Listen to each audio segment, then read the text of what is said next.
Hi, welcome to Butcherbird Presents yet again. I think this is our 10th Hi. episode. Our guest today is N Brashier, Hello. a writer, director, choreographer, as it said So there. true, yeah. Producer. I mean, you have many, many talents, right? I've had a lot of jobs. I've had a very great number of jobs. That's a good way to actually rack up talents, is just to have a lot of jobs Yes. out there, right? Yeah. I worked in comic books and video games and videos, so. Yeah, it's I good to a have little a breadth of interests. Exactly. Ann and I also worked together at a place called Enhanced Digital, Yes. creating a lot of digital content for Yeah. companies. But we'll get into a little of this kind of as we go. Right now, I just kind of want to kind of jump through kind of your experience so people kind of get oriented around what you do. Most recently, you were a producer at Screen Junkies, Defy Media's Screen Junkies. Yes, on Right. their Screen Junkies news channel. Right, on the Screen Junkies news channel. Before that was Enhance, right? Yes. And before that, Stereo D, which is, I was a production coordinator at their 3D conversion and 3D animation studio. okay, So I cool. worked on G.I. Joe 2. Nice. Yeah, the one where, spoiler, Channing Tatum gets it really early. Okay. So that one. So if anybody has not yet seen Yeah, G.I. Joe 2, sorry. Channing Tatum dies pretty early on. Pretty early. I know you're heartbroken. I know. And I got to work on Jurassic Park, the Oh, wow. 3D conversion of that, which was cool. Yeah, just a huge animation studio. Great, and then before, And Yeah. Check your mic. You may have gone to mute. Just Oh. take a look at it. If it's blinking orange, it's on mute. Is it blinking Or orange? is it on? Take a quick look at that. Thank you. no, it's on. No, on. And it's not blinking orange. It's not Correct. blinking orange. Okay, well check up here. Keep going, guys. Thanks. Okay, cool. All right. Yikes. Well, hopefully, I'll just talk loud enough to Yes, get yeah, picked for up the- on for the Lewis's boom mic. mic. Perfect. Oh, yeah, perfect. I'll just do the whole interview like this. Hey. There we go. I got into digital in a very strange way, and I think part of that is because for me, digital is not only digital platforms and video for digital, but also the more traditional digital space, like the old school websites and app building space, Right.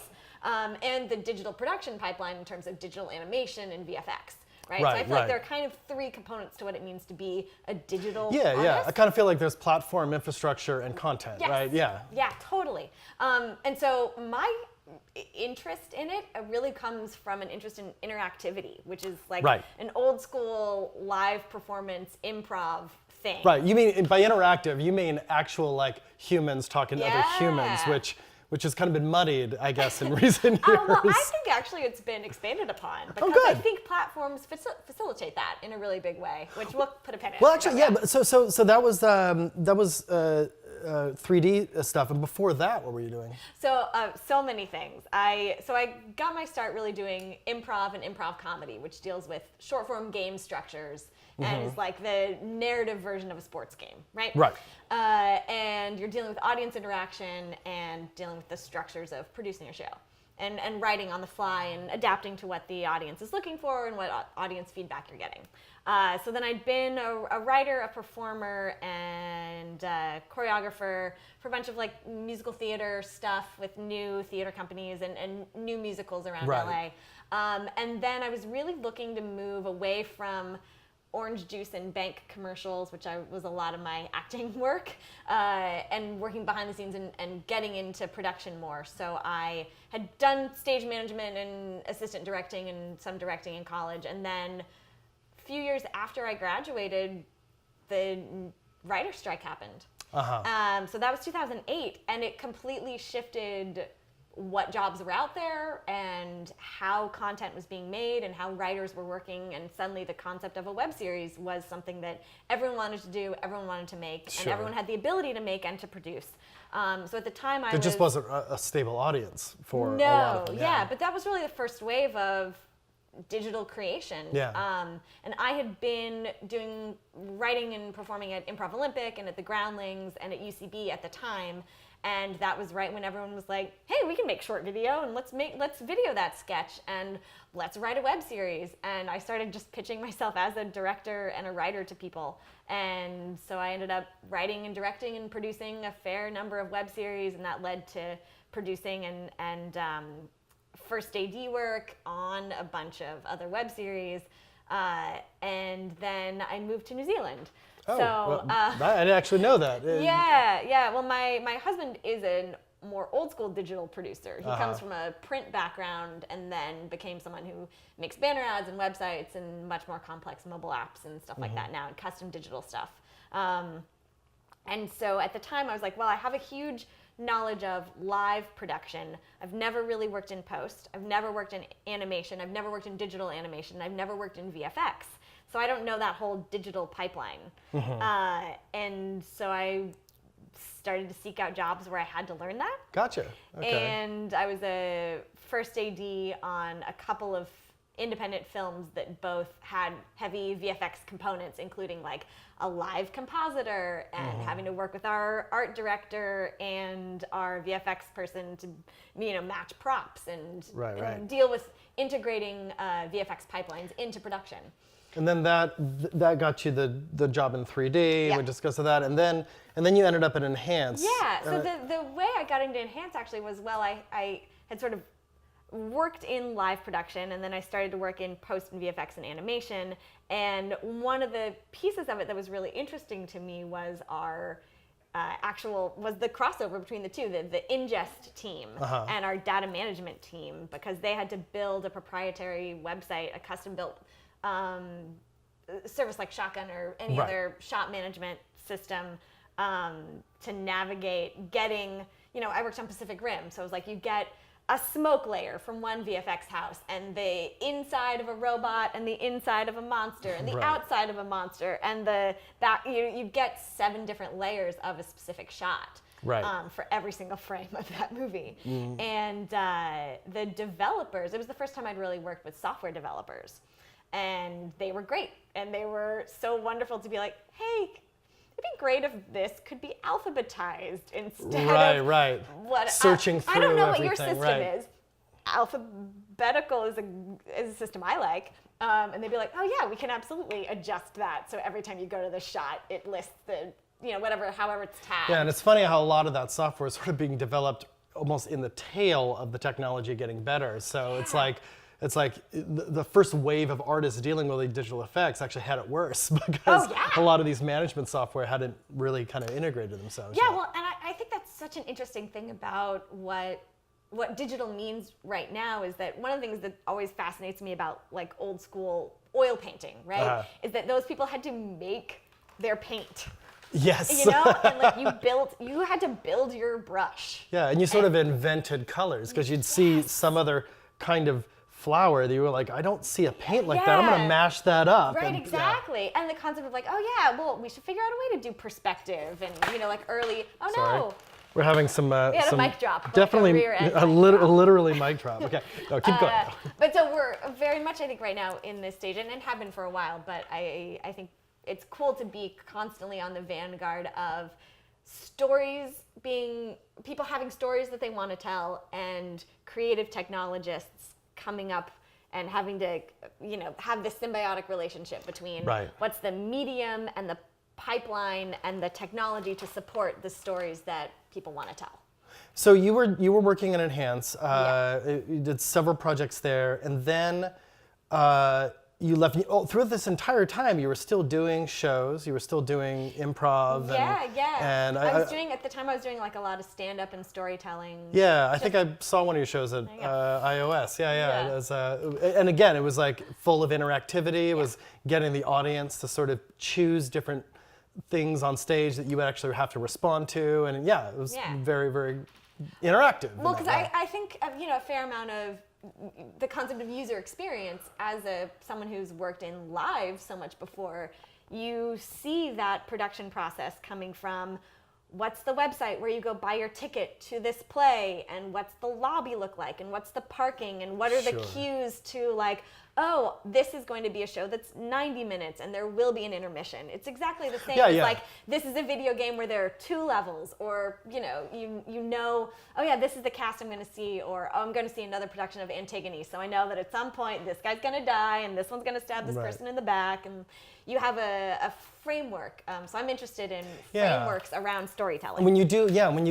live theater, I mean, you automatically think about the barriers to entry, and you know the barriers to entry to your content are the parking, Sure. the distance, Yeah. the ticket cost, all these things, and I can easily see how there can be one-to-one correlations with the entry funnel for any sort of digital Yes, content. absolutely. And So now leaving Enhance, then you land in at Screen Junkies. Yes. And you become, and then I would like to spend most of the time talking about this because I think it's so fascinating, and I think that maybe the idea that, as we were talking about before, might be a little wavering a little bit in terms of.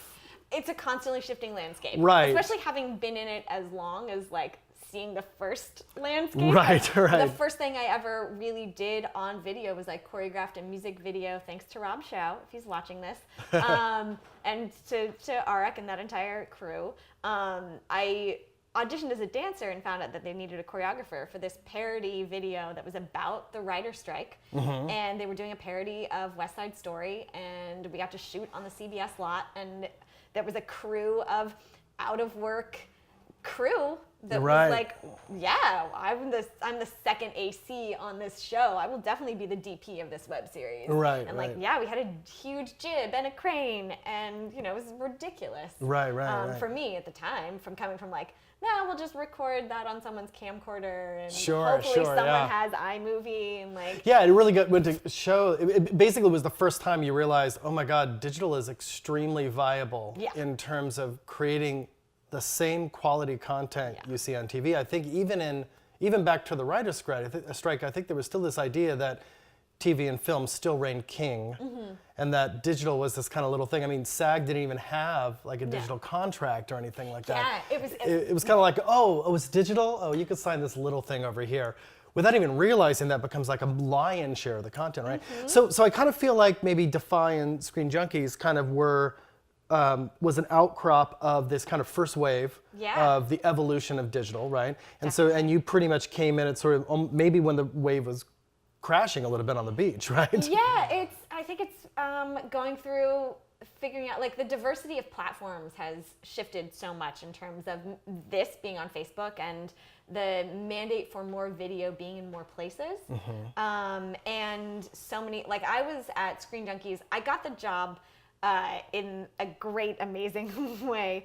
So when I got hired at Stereo D, it was because Lex Randallson, who's also incredible, he was the HR person there, and he came across my resume and picked me because I had an eclectic resume. Nice. Because I've had several jobs. And so then he left, I left, we both had other jobs, and then I was walking back to my apartment, and he was like getting into his car, yes, because he's friends with someone in my apartment complex, and I was like, oh, you're back. I thought you were working at Marvel in New York. Oh, I was off work doing this other thing. I left Enhance because I really did want to get back to a television pace. And to being back in the world of comedy again. Enhance was great and a wonderful, wonderful place to learn and work with so many incredible, talented, wonderful people. But as someone who has a strong comedy background, I was really ready to get back to that. And he had started a job at Defy. And Defy is like Maker and Awesomeness, and there are these big. Defy is much more of a multi-channel network where it's been an amalgamation of, they run Smosh, they run Clever, they ran game trailers, Made Man and Break. So there's several different channels that over time they've bought and sold and shifted, and I think it's a big organization that's able to shift its spotlight to wherever it sees its biggest future in. So Lex had gotten a job at Defy, and they were looking for a content manager. And at the time, I had certainly done a fair share of content management and built CMS services and apps to run that, and was pretty familiar with working with YouTube from my work on web series, and working with Facebook, and I'd done some marketing video and like run Facebook publicity campaigns for comedy festivals and stuff like that. So used to working on a show and then picking out what are the digital elements that'll be great. What's our weekly pace, the 6 weeks leading up to this show? What's the cast photo that we're going to take every week and then post a funny thing to continue to tease. Right, I mean, you're crossing into social media in marketing. And so, you have the content part of it, the social media part of it, the tech background. And because you've touched every one of those things, you're able to sort of sit in the center of it and kind of like Mickey and Fantasia, just kind of like orchestrate the whole thing. Well, and again, I think this contact, the content manager position, similar, we were talking earlier about the producer position, is that it is wearing a lot of hats, means a lot of different things at a lot of different times. But at its base level, it's about being organized and having follow through and being able to solve problems that maybe no one's ever had to face before, or no one at your company has had to face before. Sure. Or that you've never had to face before. So you got into Divide doing that. Yep, I took a job as a content manager, which at the time was great because I was writing at UCB and I was trying to do more creative writing on my own, and it afforded me a little bit. Good. It was not a creatively taxing job. It was a great job. But then they were building an SVOD platform, a streaming video on demand platform for Screen Junkies specifically. And so Michael Chang, who again was an awesome boss to have, got me promoted to be the project manager really on that. All right. On that project. And that was the news show. Yeah. Right. Well, it actually, prior to the news show, they went from, so Screen Junkies is also awesome, and they were a blast to work with and so cool. They make honest movie trailers, and at the time they were making those on Tuesdays. They'd do a Screen Junkies show with the incredible Hal Rudnick on Thursdays, and then over the weekend they would they'd pre-tape it on Thursday nights or Fridays, Thursday nights. And then they would do this longer show called Movie Fights and then publish it on Sundays. And the company really decided to invest hardcore in Screen Junkies as a brand. I mean, entertainment, everyone loves talking about movies. Right. They're something I'm passionate about, and that I think we're all in the business of entertainment because we love stories. Yeah. So they went from making 3 shows just on YouTube to building an SVOD multi-platform application subscription service with 20 shows. And they really wanted to do those live. So similar to all of the shows they wanted to do live. At least half. Wow. Yeah. Okay. Yeah, so we had at least one live show every day. Oh, wow. And Lewis, we've got a listener question. Okay. Oz wants to know, Anne, what do you think will be the biggest platform for digital storytelling in the next few years? Oh, I think it's going to be VR, but we'll get into that. Okay, yeah, totally, yeah. That is a great question because coming from the content management side and having worked at Enhance, where some of my biggest projects were producing a front-end interactive site and a back-end content management site that was client-facing, which is exactly what YouTube is. It's a user-made content management site where you're uploading, you're tagging, you're designing how you want your content to get to people, which is kind of different than, I think, we're still in this weird world where digital producer and digital producer mean 2 different things. Yeah, There's totally. producer for, you can be a video producer whose output is generally on a digital platform, or you can be a digital producer who's used to building websites and working with coders and working with developers and working with front-end designers. And there's, the overlap still isn't that huge. Right. Yeah. I do see that.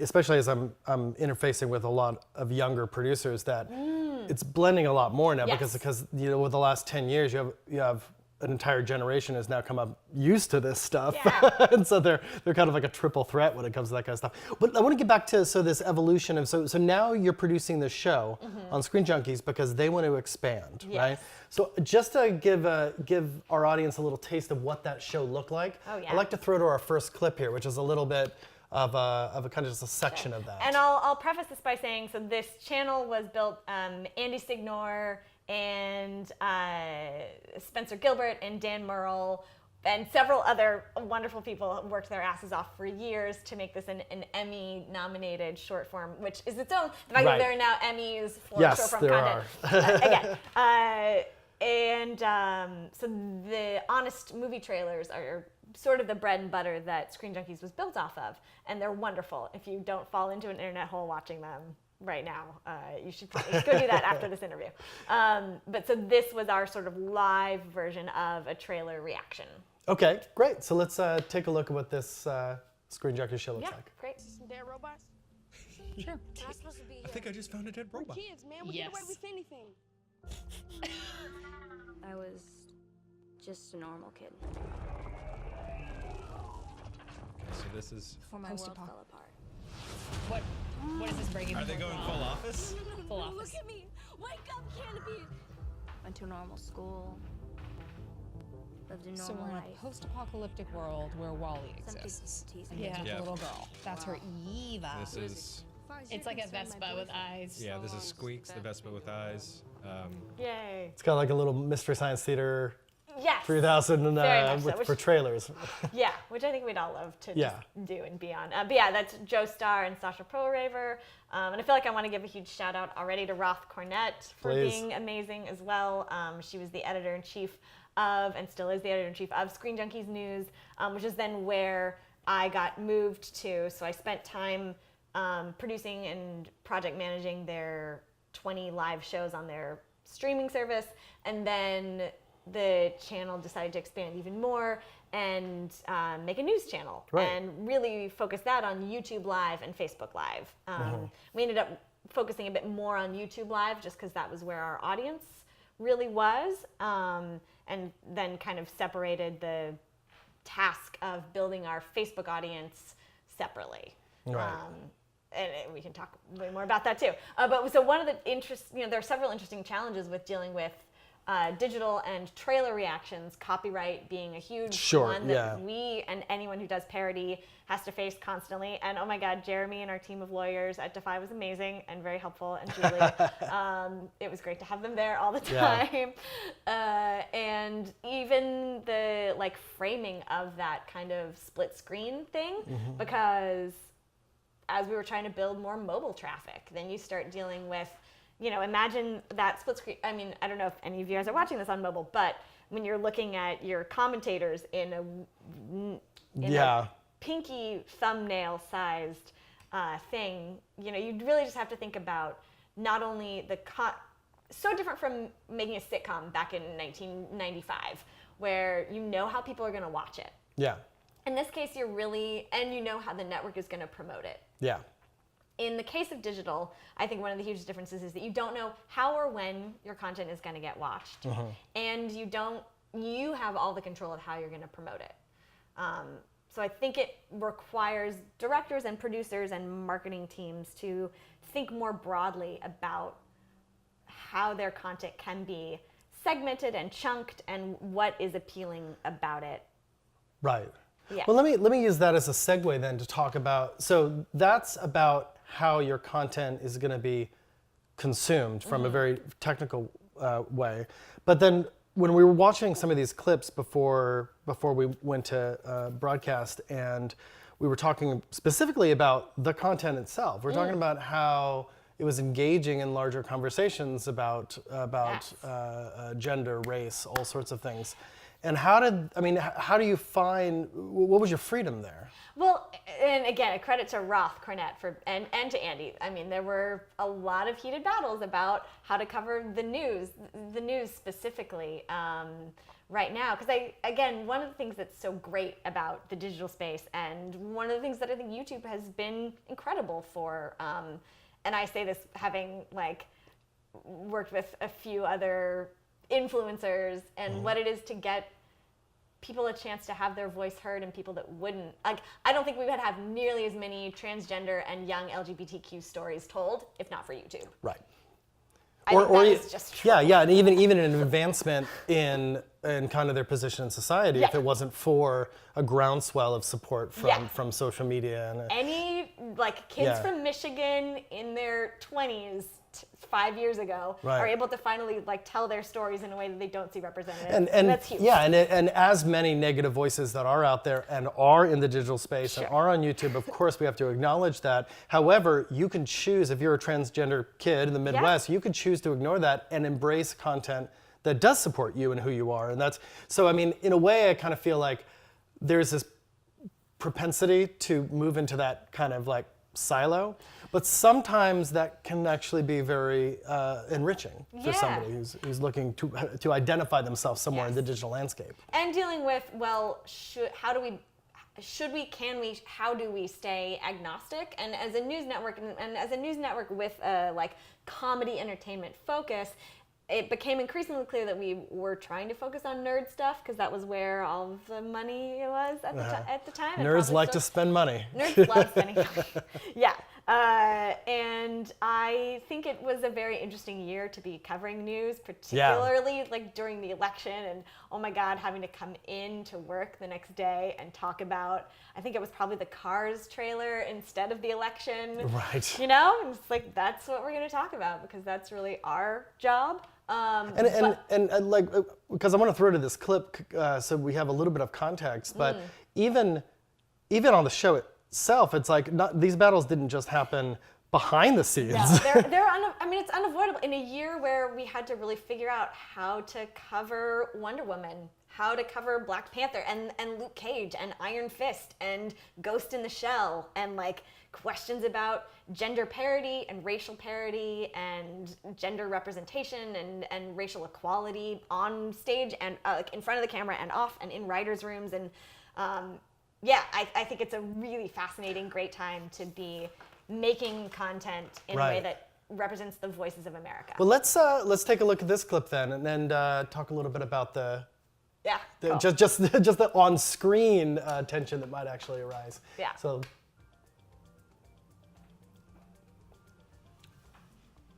Wonder Woman released a new trailer this weekend. Lasso of Truth time. Did we like it? I'm Sasha Perl-Raver, and this is Screen Junkies News.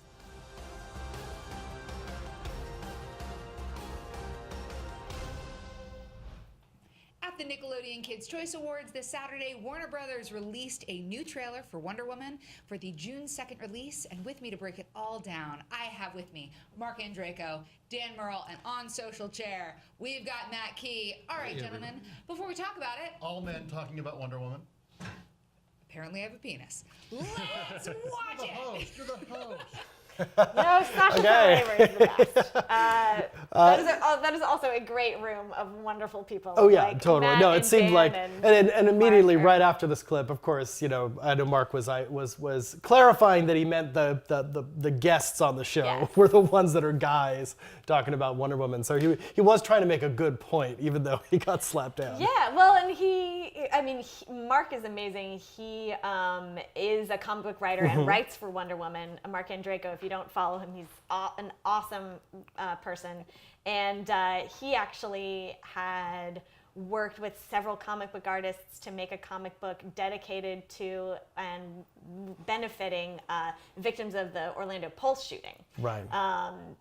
Yeah, he's amazing in so many ways. But it was an interesting thing to have to continuously figure out how diverse even our guests and our panelists were going to be, and really look at the people on screen and who they were talking about. And when it's live and unscripted, you have to be really comfortable with having those intense conversations. Now, these are conversations, obviously, that live TV and even pre-tape TV, they have as well. What's the difference between this being digital that changed the conversation in some way? Well, the interactivity, I think, is a really valuable part of it, because you come face to face with your fans in such a different way. And moderating comments, and that was a huge issue we had on YouTube, was figuring out how do we say yes to this being a place where there's freedom of speech, but also how do we tell people, like, no, you can't call us Nazis. How do we moderate comments in a way that feels democratic and acceptable, and get rid of people just being like rape 7 times in a YouTube comment for our live stream. Were you constantly managing that and getting rid of posts as they were coming up? Yeah, and it's hard. And we have discussions in the office of like, oh, how objectionable is this?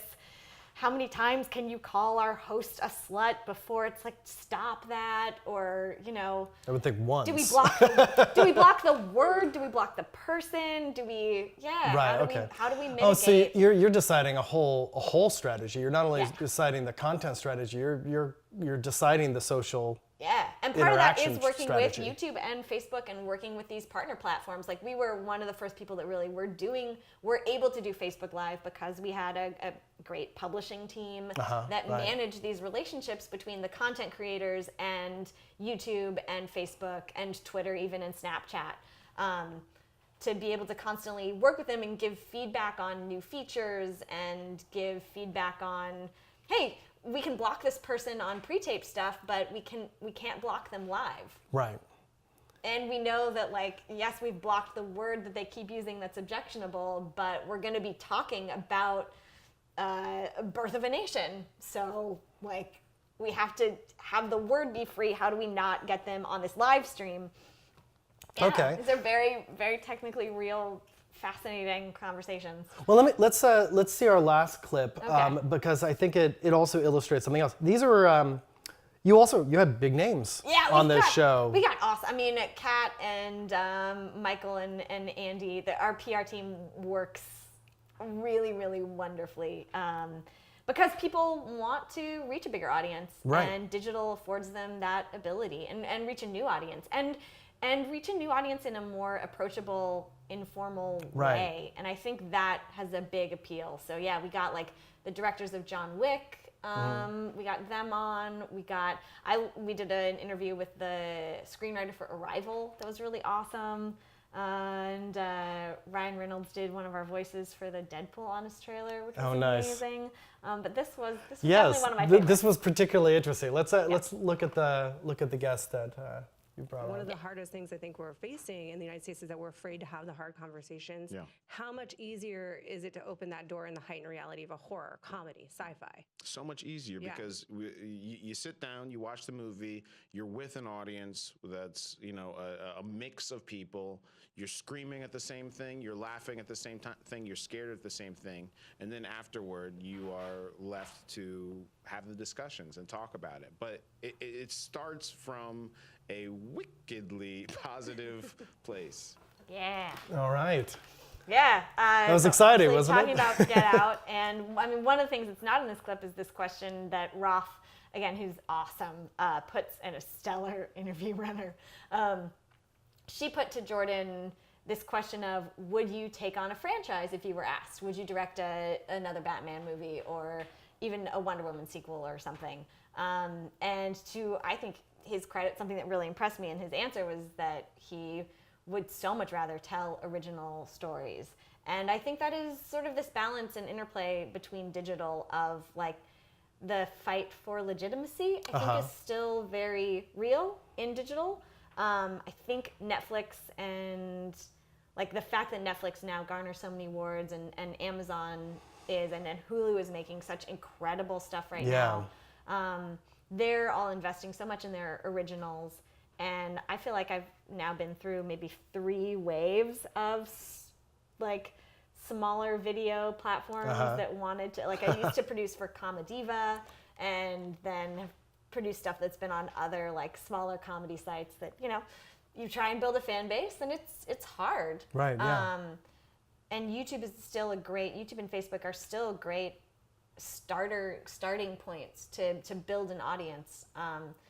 But I do think, you know, to his credit, there's something really wonderfully unique about having a voice and sticking to it. Yeah, totally. And also, I mean, what I noticed was so appealing about that particular interview was how it just didn't feel like a regular entertainment interview. It felt like an actual discussion I would want to have with Jordan Peele, you know, and I feel like, digital can afford this because it's not you don't have to actually go to that lowest kind of denominator to go, okay, we can't offend anybody in this strata here, where in this platform, they can leave, but they tend to be younger, more open-minded, and then they...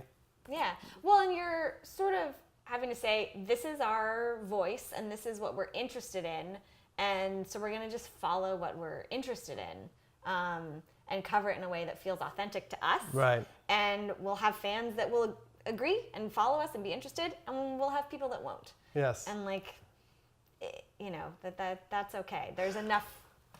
Right. There's enough places and platforms to see stuff.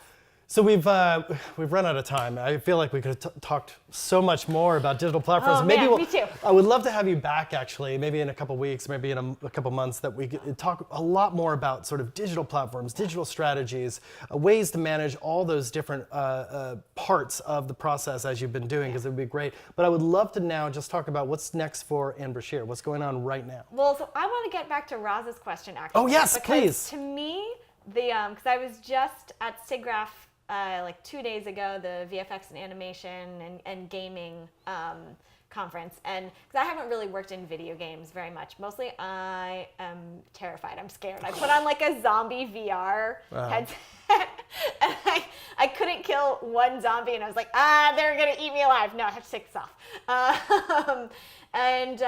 So I have it's kind of fun to feel my worlds colliding. The interest in immersive theater and immersive experiences and in VR and gaming are beginning to really, really overlap in a very cool way. And the strategies of working in live theater and the strategies of working in VR. Now, I've talked a lot to VR creators about this too, in that they were going, what are we doing wrong? And of course, the simple answer is, well, you're not treating it as an immersive experience. Right. You're treating it as a movie. Which it absolutely, yes. And so when there's this company called The Third Rail, which made Sleep No More, which is this interactive, immersive Macbeth, which, I love and think is fascinating. But again, when you look at scalability and replication and access, it loses a fair amount. You have to go to New York. You have to pay $100-ish to go see it. You have to be able to walk all the stairs. Sure, and you also have to kind of have enough of a knowledge or a patience to accept not having the knowledge of Macbeth to